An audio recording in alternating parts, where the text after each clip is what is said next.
Sponsor an orphan, and you'll help support a vulnerable child to have the education they've always dreamed of, so they can build a brighter future. You'll be feeding a hungry stomach and a hungry mind with knowledge that will last them a lifetime. That's the power of an education. Sponsor an orphan now with Islamic Relief. Assalamu alaikum warahmatullahi wabarakatuh, everybody. This is your host of the S.O.S, the Shout Out Show. Hope that you're having a tremendous Wednesday. As Wednesdays go for me, I'm just happy to be here, brother. Sounding like some of those old guys on the corner. Happy to be on this side of the dirt. And yes, I am. Today's show, brothers and sisters, we will be talking a little bit about some things in the news. You may have saw it in the news that comedian Dave Chappelle was attacked on stage by somebody. I don't know if they were a trans male or whatever, but it's just the idea of being attacked on stage. You know, this follows a precedent whereby we saw another comedian attacked on stage. That would be Chris Rock attacked by one Will Smith. But I thought that we would really dig deep into the scope in terms of artists who are being attacked for their own beliefs. Artists who are speaking on the pretense of being able to say, I do have First Amendment rights to say things and express free speech. What a lot of people don't understand is that this art form is perilous. This art form does have danger to it. What you saw with Dave Chappelle is actually kind of mild because they had security, some people that were there to protect them. A lot of times when something happens with comedians or artists, they are by themselves. And when they're by themselves, they find themselves vulnerable to whatever the situation is, whether it's a person who's berating them or it's a group of people who are upset about something that they said. This should not be overlooked, brothers and sisters, because I think that this is a sign. In terms of comedians who are being attacked, it is the beginning of the scope of people attacking those who want to express free speech. You have a couple of things that are going on right now in the country. You had a leak from the Supreme Court regarding Roe versus Wade. Now, people are going on, why is that important? It's important, brothers and sisters, because folks are going to protect this idea of the leak being what? Free speech. And this aspect of being free speech also lends itself to the fact that we're dealing with a court system that could potentially be impartial, that people are making decisions before decisions are even heard, and even more so, the fact that we have to deal with these binding decisions as citizens that have elected, or in this case, we have given over power to the fact that the Supreme Court is able to put out laws and we must follow them. Otherwise, we are in violation of constitutional law, legal law, however that goes. So what does it have to do with comedians? Comedians are the court jesters. They are the last, I like to say, door to truth before you get the falsehood. If you can't get it from a comedian correctly, honestly, then a lot of times out of 10, you're not going to get it correctly. This whole thing of the Chris Rock and you know, the Dave Chappelle, and I'm going to show some videos because I want you guys to know that comedy is not an easy game, and sometimes it's a dangerous game. I myself have been approached after shows that people did not like what I said, particularly on issues of race. And people have challenged me for what I've said, but they've also challenged my manhood in the context of we don't like what you're going to say, and we don't think you should say it, and we're going to shut you up. This happens, brothers and sisters, but it comes from a long scope of fact that comedians who express free speech oftentimes find themselves bullied. And what you don't see oftentimes is these guys that are being bullied because it's not the Oscars or it's the Grammys or it's not on TMZ. These are guys who are trying to work and perfect their craft in these back rooms, these smaller rooms down south, up north, all the little juke joints in the world, all the little one-nighters that we try to try to build our craft in, and they're dangerous because you're dealing with the conscience of people who are not happy. I'd be a fool to tell you that in some regards when I talked about Donald Trump when I was on the road, that a lot of people were not upset, that a lot of people complained about me speaking about Donald Trump. Well, it is okay. It's all right that we have a difference of opinion. What is not all right is when you try to impose your will on me physically. And what you have now and pay very, very close attention is the fact that we have people trying to impose their will on other folks. It is not new. For all of those who are historians, my mentor, Mr. Dick Gregory, said to me one time about standing up for what you believe. He said, Mr. Moss, I said, yes, sir. He said, are you willing to die for what you believe? And I said, yes. He said, good. He said, I am too. And I almost did. A lot of you don't remember the food lifts, the food lifts from Philadelphia, Mississippi, and Greenville, Mississippi, where Mr. Dick Gregory, who had quit comedy at that point in time, was going there to make sure that farmers could receive food because they were being threatened that they would not receive food or their stipends if they decided to vote. This is fact. I'm not making this up. And as a result, on one of his sojourns down to Mississippi, he was shot. You can look it up. Today, we're going to be talking about Comics Under Fire. I'm going to put my little overlay right there, but we're going to talk about Comics Under Fire. And I hope you guys don't go anywhere. Come back. We're starting the show right now. This is the start out show, the shout out show, brothers and sisters. Preacher Moss, let's go ahead and get rolling.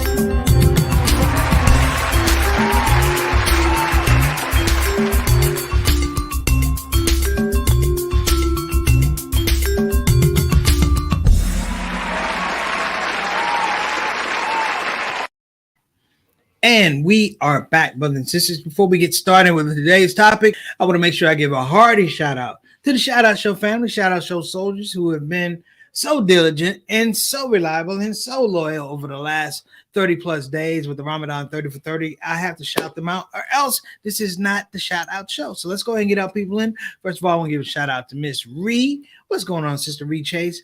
I appreciate you. Thank you so much for all the things you did for me when I was not feeling well and trying to bolster me and my family. I appreciate that.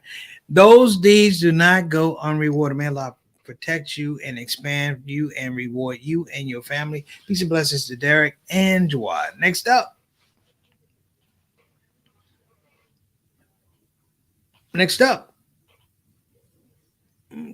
Okay, well, let's see here.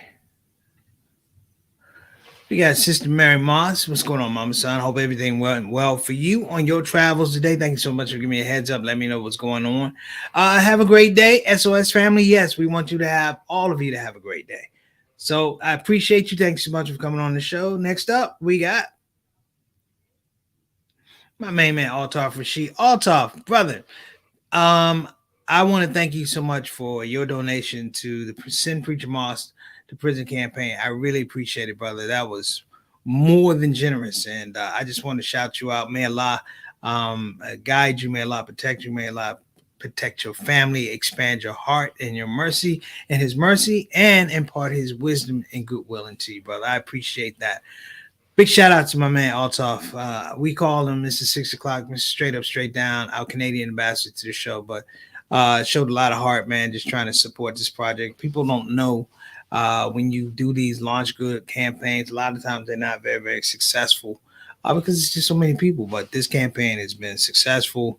We're well over $4,000 towards this, and believe me, the $4,000 that's almost like $4 million in terms of the need and being able to address need. I think we're on a great pace, brothers and sisters, and I actually.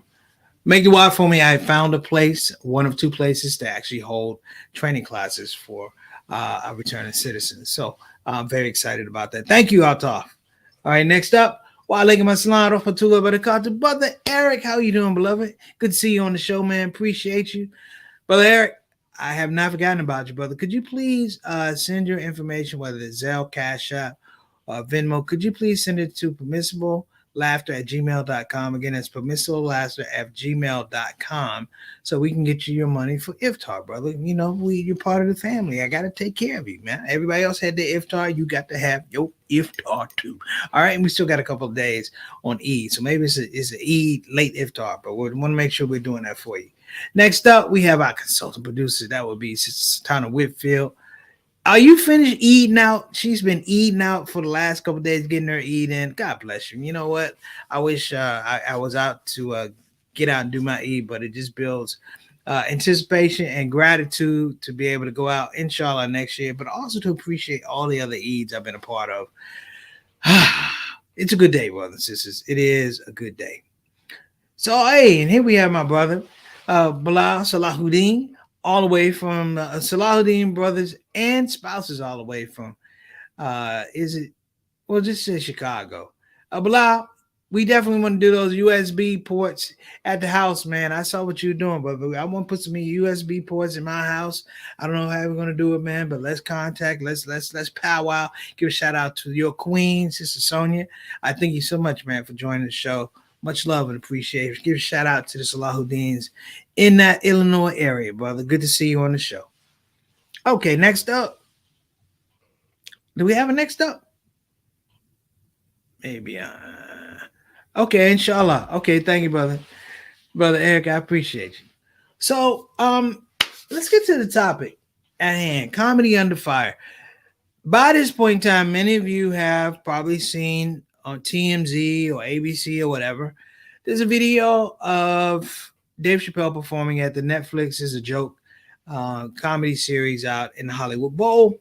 Evidently, at the end of his set, someone rushed the stage and tried to tackle him. That person was immediately subdued and taken to the back, and promptly they stomped the snot out of him. It happens like that. You got to take your chances. A lot of people were there, and the push was we have to protect our comedians.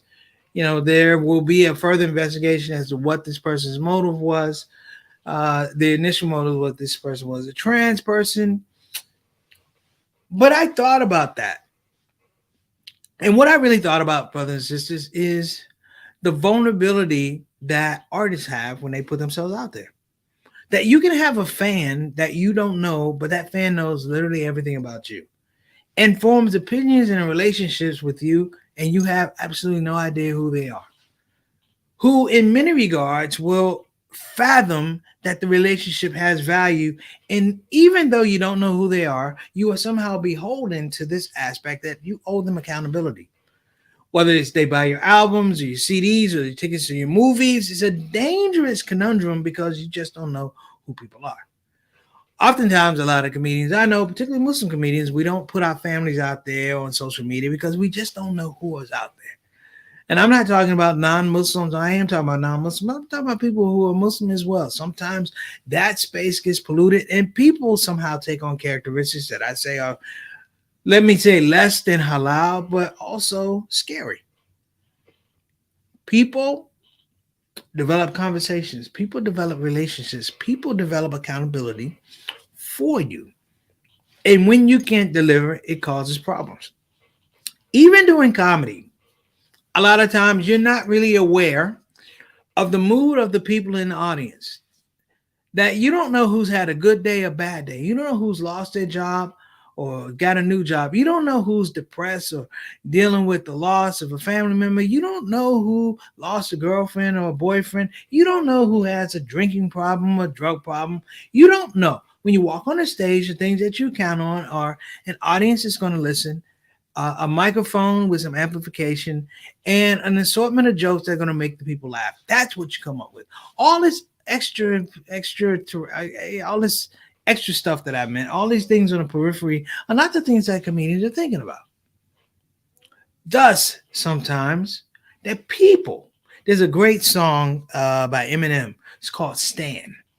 And it's probably one of the best written songs I've heard about a fan with mental illness. And in the song Stan, this person Stan writes Eminem, and he writes Eminem like they're buddies, like they're just hanging out, like they live together, like they know each other. And Stan loses it, and he commits an egregious act, thinking that Eminem would like it. And Eminem is like trying to say, "No, man, this is not a good thing. Maybe you should get some help." I diverge from this because these are the things that you're looking at. Just recently, a woman named Naomi Judd country singer. She was part of a group called the Judds. She wrote a book about depression. And in her book about depression, she wrote in detail about the whole process that you go through, the medication, what the medication does to you. Sometimes the medication just blows your face up. Sometimes the medication makes you depressed, all the side effects. She talked about the aspect that, when people are around, you're not, she wasn't suicidal, but when they went around, just the overriding feeling of that. And you realize, brothers and sisters, that you don't know what people are going through and what people are going to react to, what kind of triggers that they have. So that being said, when you're doing comedy, and there are some pretty egregious stories about comedians who've been beat up on stage, comedians who've been beaten up in the parking lot. There's one story, I thought it was a myth till I worked with the comedian, of a guy who was being fresh on stage with a guy's girlfriend. They caught him out in the parking lot. They beat him up and they made him drink antifreeze, and it tore his insides. Heck of a comedian, funny guy, but I mean, this is the weird twistiness, and it has so much to do also about entertainment, about the fact that we go out as people and we present aspects of ourselves that we want people to like, and not necessarily aspects that are really about us. So I have something I'm going to show. Satana, if you want to bring it up, I appreciate it. I have something I want to show, and it's scary because people go, "What's going on with that? Like, how can that happen?" And I'm going to show it to you. I just want you to watch, but I just want you to watch and just pay attention. And the reason I'm saying this is because you really, really need to understand that people's emotions are the last thing you're going to figure out in these type of situations. So stay tuned. As you're watching, notice nobody's going up on stage and helping this guy. So Steve is in the black pants. The bald guy. Yeah. Oh, shit! Holy smokes! And Steve's ready to engage him. Look at this. I can't understand why Steve stayed on the stage. Oh my god! When he started swinging, but so now he decides he's going to try that. Oh, it's a bad shot. Thank God. Actually, I think he finally jumps up on stage after 30 seconds. But wait, it's not over. Nope. He came back. The suspect came back this time with his shirt off. Looking for more trouble. They held him back this time. Although I'm not even clear if people are holding him back at that point, or security, if it's just members of the audience. Certainly some people, some of the security were actually injured from this. But remarkably, that guy escaped, wasn't hurt. Two miracles. Steve wasn't hurt, and somehow the guy left the club, made it out of the club. So you begin to see what I'm talking about. This whole idea of people who have triggers. There's another thing I was going to show of Mike Tyson in a comedy club, and a guy wants to meet Mike Tyson. He's very aggressive with Mike Tyson, and I actually showed a video of a guy on a plane with Mike Tyson who was inebriated and bothering Tyson, harassing Tyson, and Tyson beat him up on a plane, gave him a couple of good shivers. But on top of it, there was another thing when Mike Tyson was at a comedy club. Hear me, at a comedy club watching comedians. A guy wanted to get nice to Mike Tyson, and people leave Mike Tyson alone. The guy flashed a gun. He literally flashed a gun in the comedy club. People, these things happen all the time. And I'm just trying to make folks aware, because this is comedians and people who are quote unquote in entertainment business, or people that have some kind of gravitas, whether they're speakers, they have some notoriety. But it's a very, very fine line to doing the same thing to people who are not comedians, who are not artists, who don't have notoriety. This is my point, brothers and sisters, that we have to look at these triggers, understanding that this stuff is going on, irregardless of a show, a comedy show, or a movie, or the Oscars. These things are going on right now, and they are getting worse. So listen, we're going to be right back. We're going to take a break, pause for the cause. I hope everybody sticks with us. We're talking about Comedy Under Fire. but we're also trying to make sure that you guys understand that we have a lot going on. So we'll be right back after these messages. Don't move.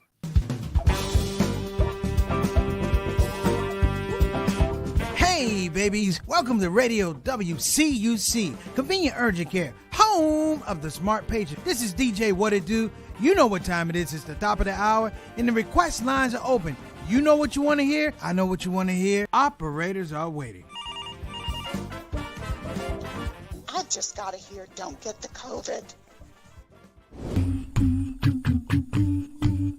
Don't get the COVID. Put your mask back on. The Delta COVID, more contagious than before. Don't get the COVID. Go on and get the vaccine. You know that it can keep you safe.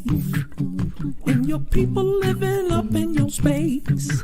Don't get the COVID. You need to wash your hands. The Delta COVID is more deadly than before. Don't get the COVID. Go on and get your vaccine.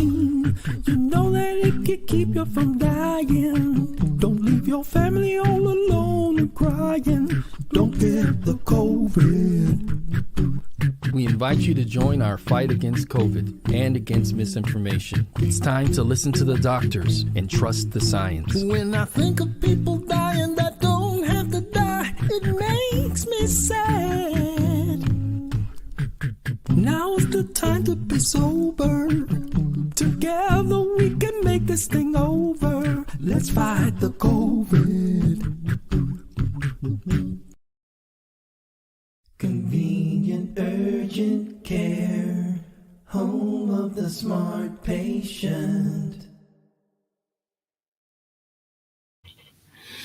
All right, everybody, we're back. Thank you again. Shout out to Convenient Urgent Care, my main man, Ijaz Saeed, doing good things over there, making sure your brother's taken care of. Appreciate it. But getting back to the topic, though.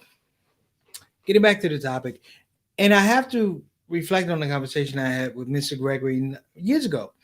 He talked about the culpability of folks denying that you work into a practice where you deny folks rights to the point where when there's a legal precedent there, even with a legal precedent, you feel as though you still have an ability or some weird inalienable right that you can affect people's quality of living. You know, in the comedy game, if people don't like you, you just don't get booked. It should be that simple. You should get hurt, though. The idea that you stand for something, whether you're an artist or a speaker or just a person, a parent, you should not be chastised for the fact that you believe in something, that you hold something sacred, whether it's the health of your children, your job, your religion, your masjid, your community, your family. It should not be to the point whereby folks are able to congeal an opinion, but more so than an opinion, congeal an environment that allows them to act upon you with violence. I'm going to show you a clip of a friend of mine. This brother's name is Junaid Jamshed, one of the most successful singers out of Pakistan.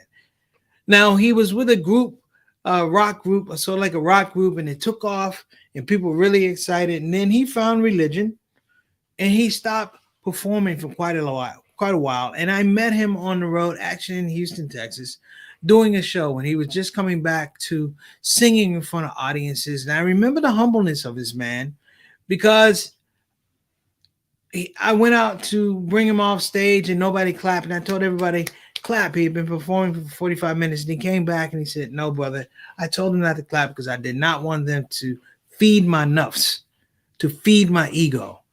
And I'm like, this is amazing. And he was a superstar, brothers and sisters, a legitimate superstar out of Pakistan. I called him Double J. He was like my brother. He was part of a group in Pakistan, a religious group. I can't remember. Whatever. I can't remember the name of the group.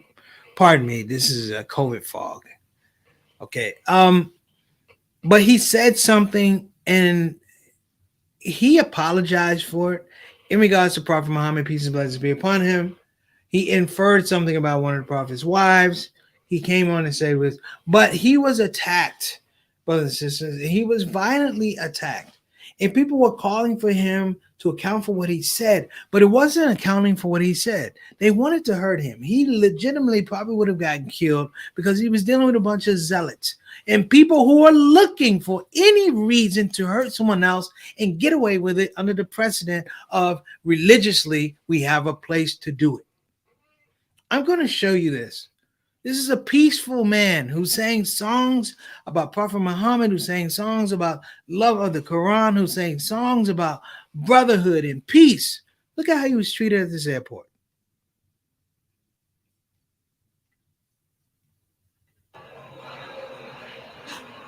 Shabash.